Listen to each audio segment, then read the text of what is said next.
Bonjour à tous, comment allez-vous? Bienvenue dans une nouvelle vidéo du Super Cécile sur YouTube. Chut, il y a un casque anti-bruit qui vous regarde et qui vous écoute. Le voici, on va donc le mettre. Alors, pour les critiqueurs de ma tenue, donc là, le t-shirt Goody, là, j'ai de très belles cernes. Bah oui, j'ai fait des choses cette nuit et non, ce n'est pas celle que vous croyez. Voilà. Pourquoi il y a un machin ici au casque? Ah bah c'est très simple, c'est pour mettre la droite et la gauche. Parce qu'une fois que vous enfilez votre casque, et si en plus, comme moi, ou comme les hyperacousiques, vous le portez régulièrement, au cas où vous ne serez pas au courant, le corps humain il est asymétrique. De même que le nombril n'est pas le milieu du corps.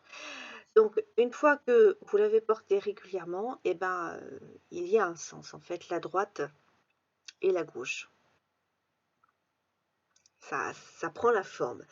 Alors on dit qu'une brosse à dents, ça se prête pas, une femme, ça se prête pas, un stylo plume, ça se prête pas, et ben un casque anti-bruit, ça se prête pas parce que ça se fait à la forme de votre tête. Alors donc, qu'est-ce que j'ai fait cette nuit? Eh ben, cette nuit, j'ai re-regardé, malheureusement, j'ai eu beaucoup de mal parce que c'était pas en sous-titrage. La vengeance aux deux visages. Alors, c'était passé sur une chaîne de la télé française quand j'étais toute petite, dans les années 80. Et j'avais adoré, pourquoi? Parce qu'on voit des grands espaces. On voit des marées, on voit des alligators. Malheureusement, il y a de la chasse. J'ai trouvé la musique forte. J'ai trouvé les effets sonores forts. Par contre, c'est une grande propriété, un grand domaine. C'est une héritière qui a eu plusieurs mariages, qui a 2 enfants. Et le dernier veut la supprimer pour hériter. Mais voilà, cette jeune femme, elle va être sauvée par un ermite vivant dans les marais qui va lui sauver la vie, quoi. Qui va éviter que ses blessures s'infectent, qui va soigner ses blessures. Et puis ben, après, elle va se faire reconstruire le visage.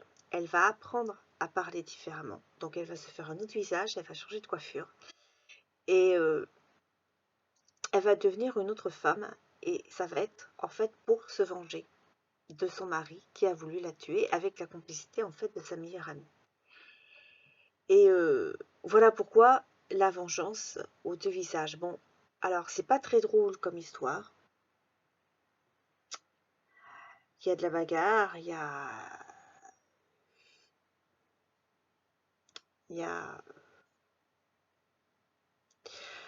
le personnage du mari, il est avide, hein, c'est un rapace, c'est un vautour, quoi. Il s'en fiche de faire du mal à son entourage, il s'en fiche de tuer dès lors que il va être riche et tout. Alors le truc qui m'avait un peu perturbée quand j'étais petite, c'est que les propriétaires donc de ce domaine, dans le film La vengeance aux deux visages, qui en fait est un peu comme une mini-série, eh ben, pour survoler leur terre, en fait, pour survoler leur terre, eh ben, ils utilisent un petit avion qui rentre dans un hangar. J'avais trouvé ça. Je me dis maintenant, pour fuir le bruit, ça doit être bien. Et puis je me rappelle qu'en fait, l'avion, il fait beaucoup de bruit. Voilà, donc, et c'était pas sous-titré. Parce qu'il y a beaucoup de films qui repassent sur la TNT et des films anciens. Bah, malheureusement, le sous-titrage n'existe pas. C'est dommage.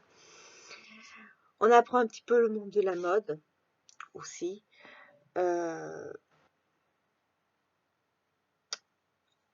le personnage du médecin qui opère la jeune femme, les chirurgies reconstructrice, réparatrice, est très chouette. Aussi, c'est des acteurs qu'on a eu l'habitude de voir dans les années 80 et qu'on verra aussi même parfois par la suite dans les années 90 et 2000. Donc, je vous recommande La Vengeance aux deux visages.